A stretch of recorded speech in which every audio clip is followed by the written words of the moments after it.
All right, everyone, we are back to Talking Toads. This is episode 20. We have reached the 20s officially. So thanks for continuing to follow along. We are fresh off of a Baylor win, so we are feeling good, question mark. Um, and yeah, we're going to talk through the win, what it means for future Big 12 implications, kind of what we saw, the pros and cons of the game, the infamous weather delay, a lot of things to touch on in this game. So, Reed, you were there. How was it? What's your reaction? Yeah, it was something else to say the least. I didn't know freezing cold rain would be coming down for about 90% of the game. I got a pepperoni pizza and that thing got soaked within a minute. So we were eating wet pizza, had a pregnant wife in the rain. There was delays all game. So it was something else to say the least. But yeah, before we get fully into it, let's go ahead and get into our ad.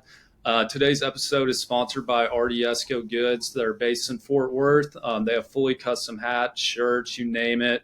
They actually have the best rope hats in the game. So go give them a checkout online. Then we also have a promo code for y'all. This is brand new.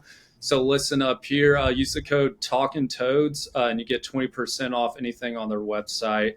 And they actually came out with a new sick TCU purple hat. It has a frog, the Texas outline. So pretty cool deal there. Then also, if y'all are listening on YouTube, please make sure to like, subscribe, leave us a comment. We're 8 subscribers away from 100 on YouTube. So how about that, boys? That's pretty exciting. Love it. And YouTube, they actually give us analytics, and the majority of y'all aren't subscribed. So if y'all can help us out and do that, that would be greatly appreciated. Yeah, something with the algorithm, or AI. It Or helps just if you. prop us up a little bit more. Yeah, it helps if you subscribe. So please do it. And speaking of, if you are on YouTube, then you have probably noticed there's a third person in the room. And if you're not on YouTube, I guess you're just listening in.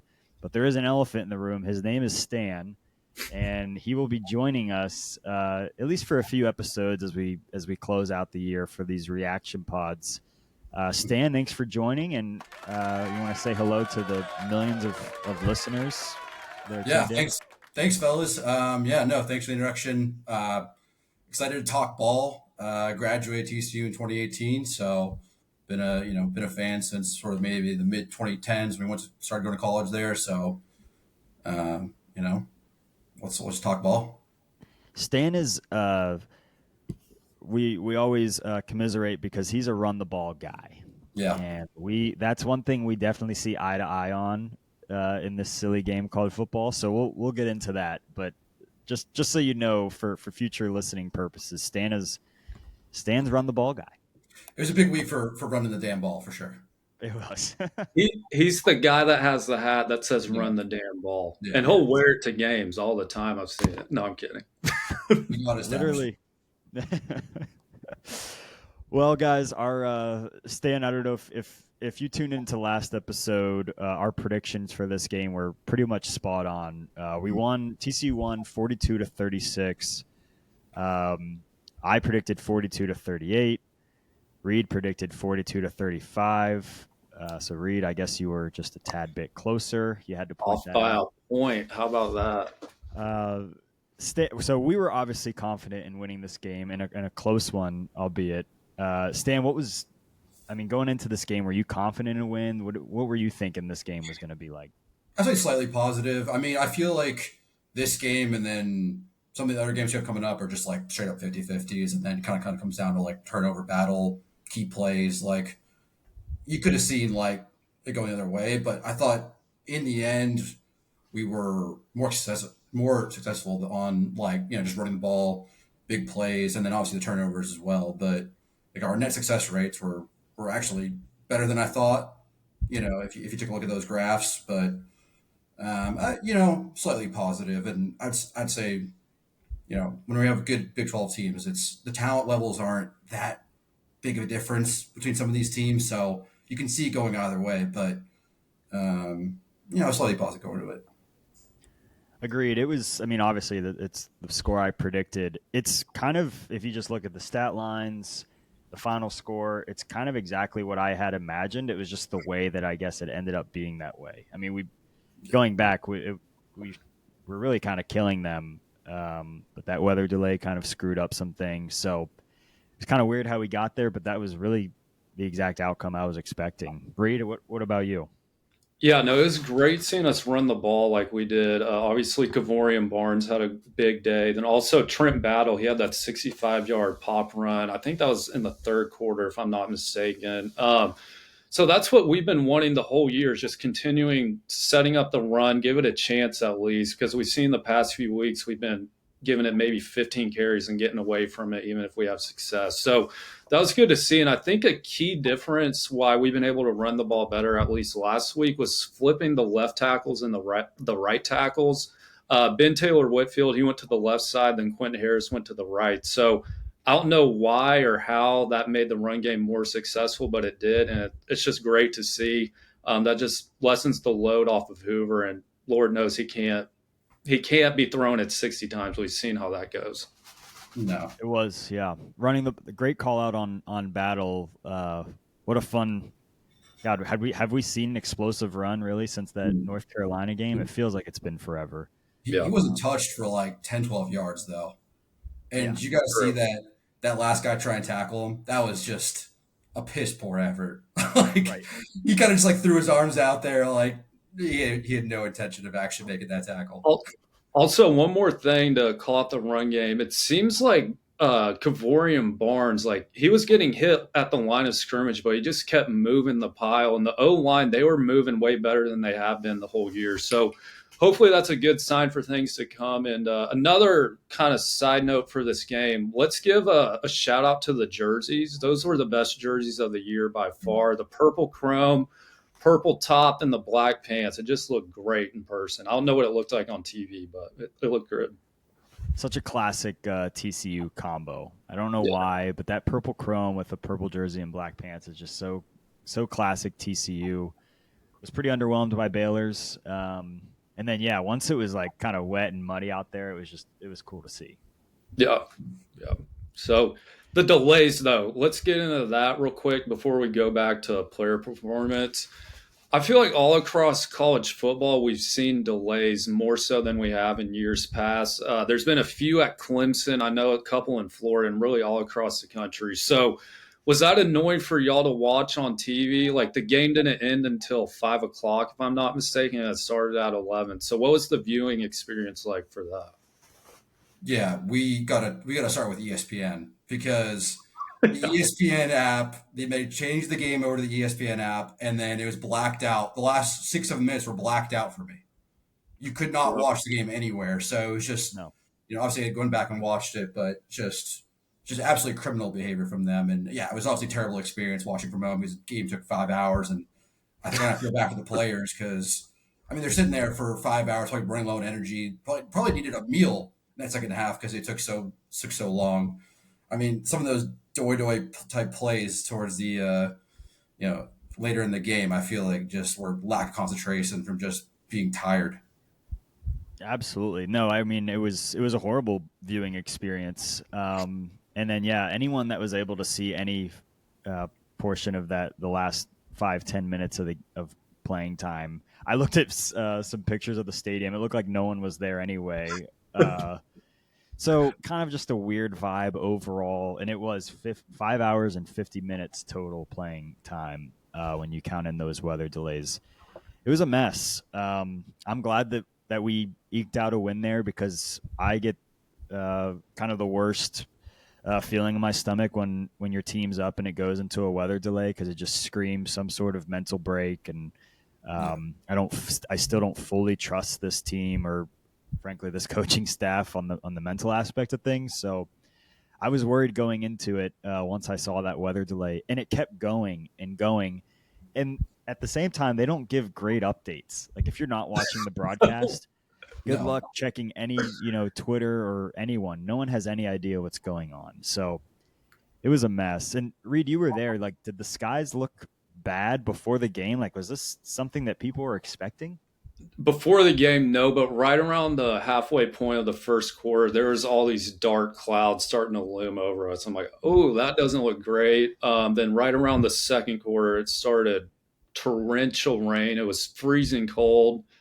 We ended up leaving after the third quarter because the wife couldn't handle it anymore, and neither could I. So it's not just her fault; it's me too. But yeah, at the end of the game, there's maybe 3,000 people there, if I had to guess, probably a little more than that. But yeah, it wasn't that great of an experience. And also, whenever we play Baylor, it's bad weather. Going back to the 2022 season in Waco, it was like sleeting. It was 20 some degrees. Then going back to 2015, I believe, at home in the car, it was just a tsunami pretty much, and it was freezing then. So, weather gods get that figured out whenever we play Baylor. Even the dare I say the 6158 didn't have great weather. So yeah, there's just some weird matchups with TCU Baylor. It was the perfect like Big 12 chaos like just kind of game overall, like crazy turnovers, like the kick or sorry the late fumble which led to the onside kick. I mean just classic Big 12 chaos. Yep, yep. What did you guys think of, I guess, before all the weather delays, how the team looked? Like, if we can just focus on everything that happened before the weather delay, I was impressed by the defense. I know they gave up one touchdown there in the first quarter, but the defense was notable for me before all the weather delays. That was going to be my main call out. Trigg didn't get involved really much at all. And he's a guy who will probably be a second, third round pick, maybe. I was really worried about how we would match up with him. Maybe Namdi would be over him or Bud Clark or whoever. But yeah, we pretty much kept him silent throughout. But a guy I was excited to see get involved early was McAllister. We mentioned during the preview episode, he just needed to be more involved. And it looks like Bryles listened to us for sure. It wasn't his mindset or anything. He listens to us to get all the good coaching advice. He does. He should. Yeah. So yeah, it's good seeing Eric get involved. Then another guy that popped up was Dwyer. He's been kind of sleepy the past few weeks. And what was his stat line? He had 7 catches, 111 yards, and a touchdown. Maybe 2 touchdowns, if I'm not mistaken. I think he had 2, but whatever. He had a good day. Reminiscent of the UNC game when he popped off. Like when you get him going early, it just opens up everything. Yeah. So, Stain, what were your thoughts? Were there a few guys that stood out for you? Well, I mean, first of all, the first drive by Baylor was just brutal for us. Like that was a 94-yard drive. It was like their longest drive of the season. The 4th and 5 that ended on that DPI on an absolute duck. That was that was so brutal. And then you're just kind of watching, like, oh man, like it's just brutal watching. But then we kind of got it going from there. I mean, yeah, talking, Dwyer got going. I mean, the run game got going, and I loved the first half, the 2 touchdowns the first half touchdown to DJ Rogers, and then in the early third quarter, sorry to go too far ahead, but the touchdown to Pimpton. I love those little play action, throw it over the top, lofted to the big man touchdowns. McAllister also got hit on the RPO in the first quarter as well. So like we enforced the run, and they had to respect that, and their linebackers were just biting on those RPO and play action plays. It just opens everything up. Opens everything up. That's what, when you establish the run, even if you lose a yard on a run play, you still kind of like it, because it does open up then another play for a guy like Pimpton or one of our tight ends. It just opens up another element of your offense. They can do a little chop block and go run a nice post route. That's the stuff that can open up. And that's a name we haven't mentioned the whole year, is Pimpton, the transfer from LSU. So it's good seeing him get involved. I don't know if he's been injured to start the year or if playing time might be an issue or whatever. But yeah, it's great to see him get his first touchdown as a Frog. Then you're starting to see Bryles really use the tight ends like Curtis, Rogers. They've all been getting catches throughout the year. So if we can get another big man involved like Pimpton, that'll just help Josh out even more, because he has plenty of weapons at his disposal. Yeah, the tight ends also, it's like getting us into 12 personnel. So, 1 running back, 2 tight ends, and then 2 wide receivers. Obviously we're going to at least have 2 good wide receivers on the field at all times. And then you get the tight ends on the field. You can run the ball more effectively with those bigger bodies. But then also, they were effective in the passing game as well. So it kind of works both ways for us. That's where it would get really fun if Hoover could start to be it's truly in command right at the line of scrimmage, where if he could start to read a defense in real time and decide, hey, I know this guy's going to be open in the flat or whatever it may be. I mean, that's where things could get really fun in this offense, because as you guys are saying, the weapons are there. I'd have to see a graph of how many plays Major Everhart is involved in as the weeks have gone on now that he's healthy. But I imagine it's all trending up and right because he seems to be getting more involved. I love that. I've always been a fan of Major Everhart. He just can't seem to stay healthy. So that was another player I wanted to call out that I love that he's getting some touches too. And he's not getting enough, in my opinion. He's a guy who can really bust one for 60 yards or whatever. So, yeah, I'd like to see him get more involved, whether that's running the ball or catching quick slants or whatever, because he's definitely a game changer anytime he touches it. Did this is a random call out, but he was on the pod, so I have to ask. Jacoby Hayes, did he get hurt on a play? It looked like he was being kind of helped off the field after a special teams, but I don't know if anyone noticed. That might have. Yeah, Stan, do you know the answer to that? Yeah, on the one they called back with the block in the back, he was like kind of crawling off. I don't know what the extent of the injury was, but yeah, and like we always say, these injury reports they don't tell us shit, so we probably won't know really what happened there. I guess we'll have to look for. What will that be tomorrow? They'll give out the first practice injury report. Yeah. It was cool seeing him on the field though, because throughout fall camp we were hearing like this guy, he's going to be one of the best receivers on the team. He's going to be super involved, whether that be on first team or second team. Then he just never has played much throughout the year. I think he's gotten some garbage time against North Carolina and Abilene Christian, but other than that, he hasn't been on the field for whatever reason, but it was cool seeing him back there at kick return because obviously he's a super fast dude. Yeah, he had 2 nice returns in the kick game, so maybe that's his place for now. Yeah, he just needs to get on the field more. That's all there is to it. Yeah, I think the thing was just, I mean, once the rain started coming down, Reed, what was it, second quarter or maybe late first? I think it was early second, maybe late first. Yeah. Okay. Yeah, I mean that fumble by Washington, I mean that was just a big play for us in general, and then just handling the ball when it was away. I mean Sawyer Robertson had kind of an awful game. I mean he had some great throws, but there was also some wide open guys that he just completely missed because he could not handle a wet ball. And Hoover did handle the ball well in the rain. I think we got to point to that. I mean it's a small detail, maybe.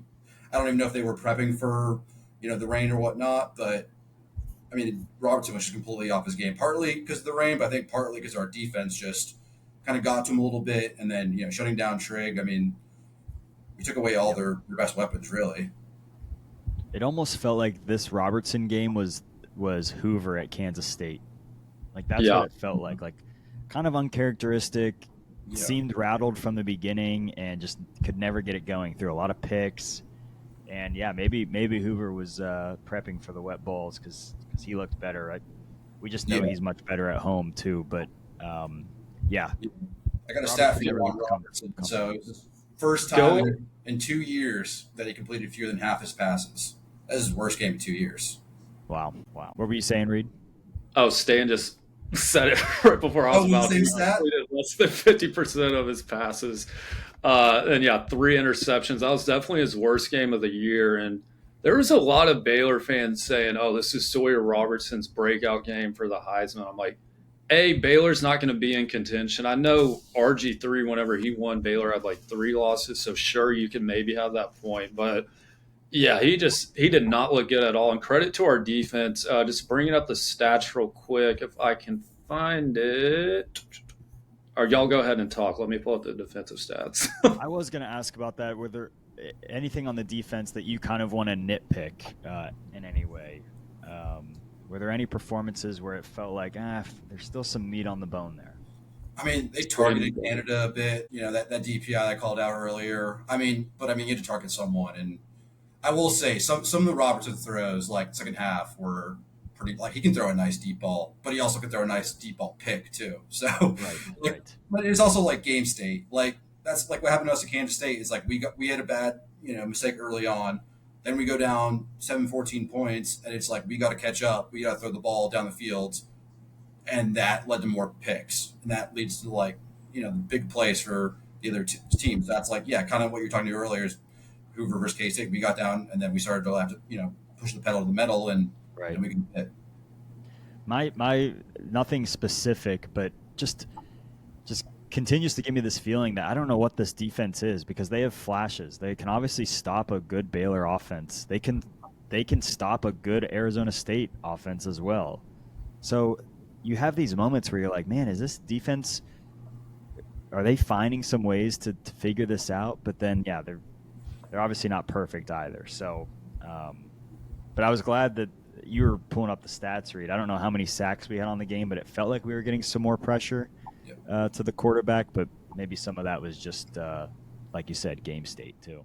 Yeah, just 2 sacks on the day, but Robertson definitely had people in his face all game. And a guy who I think is still kind of flying under the radar on the defensive side of the ball, Caleb Alarms Orr has been incredible this year. He had 16 total tackles, a pass breakup, and a quarterback hurry. So ever since the start of the year, he's just been going off. And Jamel Johnson, what more can you say about him? He had another interception, so that puts him at what, 4 or 5 this year. Yeah. So those two guys have really blown up this year, which is great to see. And Lester, we were talking about this earlier in the year. Why was Alarms Orr sitting behind Hodges last year? That made zero sense. It's a shame because you wonder what he could have done for this team, and you wonder even for him personally what it could have done for his development too. It's a total shame. He has undoubtedly been our MVP on defense. He's kind of the keystone there. Um, yeah, I love his performance. Between him and obviously Bud Clark and Obiazor and Johnson, those are your four guys you just can't afford to lose because they really make some big plays throughout the game. I think Bud Clark had a sack too. Yeah, he did. He did. Stan, what has been your read on, I guess, the weakest link for the defense this year? Well, I don't know. I feel like when they don't stop the run on or just stop early down like plays, they get so predictable on third down, and they just bring the blitz from the linebackers. Like that's kind of it's kind of what they did this week, but it worked. And I'm like, how did Baylor not really see that coming or figure that out with the protection? Because it's just like when maybe it's just the state of the game is that they had third and long and we had the time to get back there. But I feel like we don't really generate a ton of pressure other than when we bring guys. And then when you bring guys, it's a gamble. Like either you can get some sacks, which we did, we got 2, and then I thought I don't know what the pressure rates were, but they felt a little higher than usual. But it is a bit of a gamble, and we were up early, so that helped too, where we could just kind of tee off. I mean, yeah, like in some other games, yeah, you're not gonna be able to do that, and those blitzes become, too obvious, and then there's too many guys open on the back end if they don't get home. Yep, agreed. I still don't know what to make of this defense, but I'll never apologize for beating Baylor's a good offense. So whether or not, whether it was perfect weather or pouring rain, I felt like they held their own, and that's what we could have asked for. And I think Dave Aranda now is 1-4 against TCU, if I'm not mistaken. So that's a pretty good stat. So we've had their number over the past few years, and every time we've lost, it's pretty much been on a walk-off field goal. Going back to last year, 2014, then I think another game we lost, Max was inbounds when they called him out, and we lost in triple overtime. So they've had some fluky wins, but for the most part, we've pretty much run that rivalry over the past handful of years. How would y'all grade Hoover? If you give a letter grade. Stan, you go ahead. I mean, I almost was a B plus A minus. I mean, other than the fumble, which was just the fumble was terrible. But Yeah, I mean, he protected the ball. He hit guys in like intermediate routes. Hit McAllister, hit Dwyer a bunch of times. Extended the plays a few times. I mean, he's probably not the greatest athlete who's ever played, TCU, but yeah. he moved the pocket when he had to. I mean, it was a very clean game. I mean, you can't say much wrong about it. Yeah, that's the best word I think describing his game is clean. Not the sexiest stat sheet. He's 22 of 31 for 231 yards. He did have 3 touchdowns, but we can't forget he was playing in rain, and that might have been the first time in a while he's played with a slick ball. So he's had some turnover issues recently, so it's good for him. I guess he did have a turnover, but throwing picks, he had none on the day. So yeah, pretty clean overall, but that fumble was pretty bad. And Dykes in the post game said he wasn't supposed to take that, so maybe he was just trying to play hero ball there. But that was unfortunate. But hey, we came out to win, so whatever. Yeah, calling your own number there is crazy for him. When they never run plays Yeah, with him, we never run like options like that. It was just kind of a wild move, and I don't know what the upside was. Maybe a first down. There was the left tackle wasn't even blocking really because he's thinking the run's going to go the other way. Right. I got a question for both of y'all. So what win of the year or potential win whenever you're looking at the schedule gets you most excited? Like if you had to rank the top three in order, say you can consider every Big 12 team, even if we don't play them that year, throw in SMU, whoever. What would be your top three like most important wins on the year? And that's with this year's schedule, or you're saying just any Big 12 year? Any Big 12 team, like obviously Tech isn't on the schedule this year, but you can throw them in. I would say, I mean, Baylor always has to be in the top three because losing to Baylor is one of the worst things you can do. But a Baylor win always feels nice. I think a Tech win always feels nice. But I think in general, an away win will always feel better than a home win. If that's answering your question at all. Against what team though? Like, I mean, it just depends on the schedule, I guess. That Arizona State win would have felt better than this Baylor at home win to me personally. Sure. I just meant more on like the rivalry side. Yeah, for me, I think if you lose to SMU, that's the worst loss of the three. Agreed. And then I actually think it's probably like a toss up between like the best feeling of when you beat Baylor or Tech. I probably hate losing to Tech more than I hate losing to Baylor because of the fans. Yeah, Because the fans, yeah, and then, but yeah, I think Baylor's a good feeling when you win. Obviously, I mean, just establishing that we're big brother over them. Oh yeah. Come on. that's a really good point. Like one thing that's always forgotten about this Baylor TCU rivalry is you don't really get into it with Baylor fans. I mean, I don't. They're harmless. They're harmless. Yeah. Like SMU and Tech, they have some mean people, like some very mean people. But Baylor, they're just like, oh, like how's it going? We love Waco. Come on Right. down, whatever you want. Yeah, That's a really good point. Yeah. the SMU fans are so annoying on Twitter. The Tech fans are everywhere, obviously, because it's well, it's not too hard to get into, but I mean, they're everywhere. So you want to beat them, and they're always trying to come to Fort Worth in their away games, and they complain that they can't throw items on the field that could potentially hurt people. So The tortillas are gonna hurt them. well, I mean, you never know. There could be batteries and other stuff in there too. So Could be hard shell tortillas. You never know. Yeah. Sometimes they throw those out. right. I don't know if you have a different answer from Stan. No, that sounds about right. I would say in any order, SMU, Tech, Baylor. Obviously, when we played Texas, they would have been on the list too. But RIP to that. And also a ranked win. Like we could really use a ranked win. I know. That's why I struggled to answer that is because this win just didn't feel great. It felt like we knew we were supposed to. So it just felt a little different. I'm never going to apologize for beating Baylor, but it just didn't have that oomph into it like it has in years past, I guess. We're getting too used to beating our rivals. Like we got all three trophies. Right. That shield thing is embarrassing, dude. That was made by the Baylor student government. How is that an actual thing? That is so bad. Captain America. It's not great. Dykes was hiding behind it like this in the locker room after. I'm like, oh my God, stop. Shout out the ESPN announcer calling it the rivalry on the broadcast. I don't know if you saw that. Yeah. That was good. Yes, thank you. Some of his announcing was pretty bad. Yeah, but at least don't call it the Blue Bonnet Battle, please. Yeah, I'm not calling it that. No. Well, bringing up Sonny, I mean, Reed, I know you had some comments about Sonny's comments after the game. I mean, what was the question that was asked to Sonny that prompted, I guess, some of these words?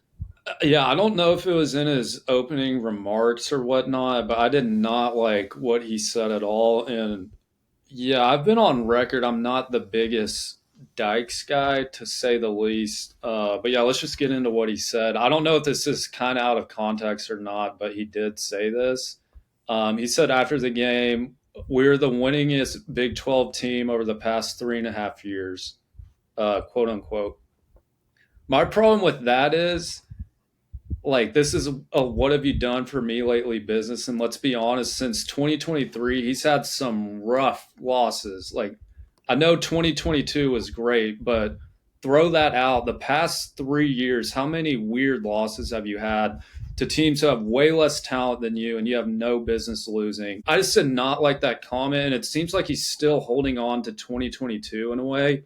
And to me, he said that because he's been hearing noise from fans, whether that's just in the media or Twitter or whatnot. Like he's listening to the fans' opinions, and I think he's trying to make himself sound better than what his record has been over the past 3 years.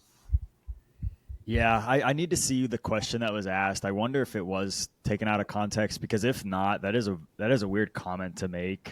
It's coming across as pretty sensitive.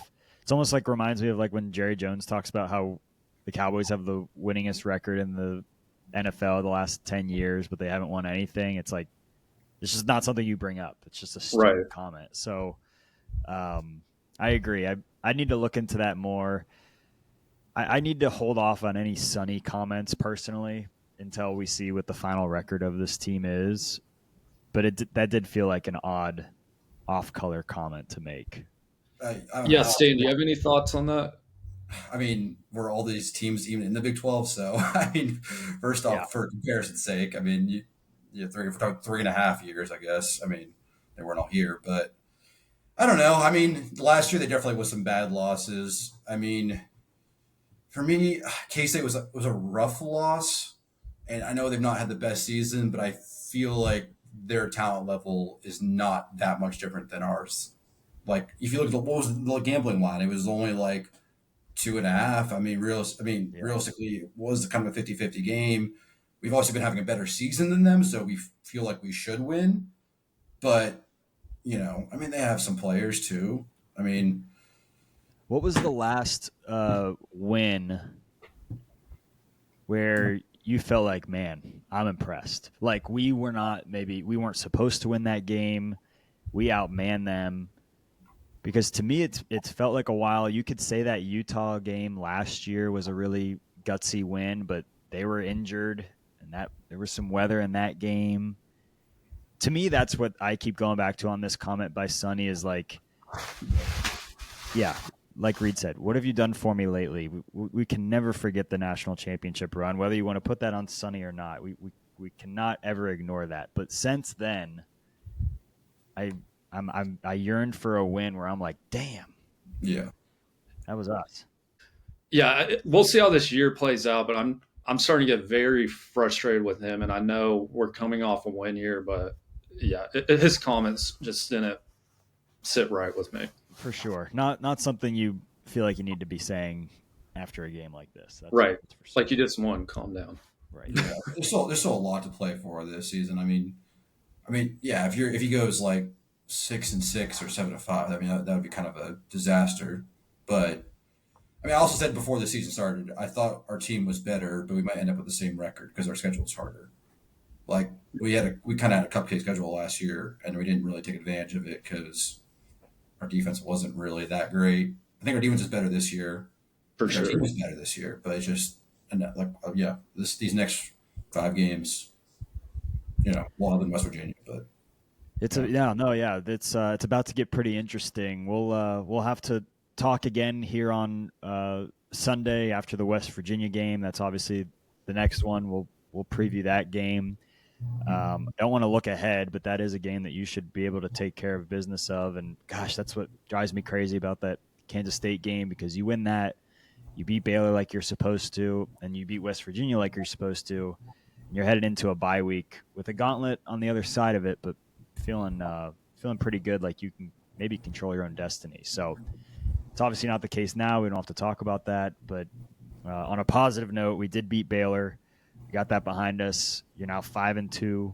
You are headed to Morgantown to face a very much inferior opponent, and we'll see what we can do there. Again, we'll preview that game as well in a future episode. So, any other closing thoughts as we move past this rain delay and onto Morgantown? Yeah, just looking ahead, I want to see us play a clean game on the road, and this should be the perfect opponent to do it against. We'll get into this in a future episode, but just go ahead and look up how many points West Virginia has allowed in Big 12 games, and that should give you some pretty good confidence going into Saturday. Stan, what about you? Any closing thoughts? Well, I was going to ask you guys who the MVP of the game was for you guys. For me, I want to give it to the big guys up front, the offensive line for getting some push. I think there's some very pointed comments towards our offensive line coach, which were completely warranted, and just overall offensive line play. So, obviously the defense stepped up big too, but the offensive line was key here. I like that. They are improving, and that does deserve a call out for sure. And yeah, we've been talking, well, me at least, Lusher's been a little more kind to them. We've been talking about the O-line for a while, and I don't think it's more so them. It's just how they're getting coached. Because if you look at James Brockermeyer at Miami, he looks like a completely different player than he did when he was here last year. So it could just be a whole coaching philosophy. But yeah, over the past game and a half or two, they've looked way better. So credit to them. Yeah. My MVP would be KEO. You just watch some highlights, and if he's not making the tackle, he's right there. He's swarming sideline to sideline, and what a key offense or a key defensive player that has large implications on the other side of the ball too. So give me KEO as our MVP. All right, guys. Well, thank you for listening to us here as we get over this Baylor win. We need to sound more up because we are 5-2, and it was a very positive win. We saw some really good things. Stan, thanks for joining on this. We hope to have you on for future episodes if you'll have us. If you could thanks join for us having me. Definitely have to run this back. Yeah. Run the ball. Yeah, run the ball. We'll have to see. We'll react to West Virginia. We'll see if we can run the ball there too, but no doubt that changes a lot of things. And yeah, it's fun having a third person. So appreciate that. Reed, you stay well. Let's preview this West Virginia game as well. We'll get into that, but that's all we got. And go Frogs.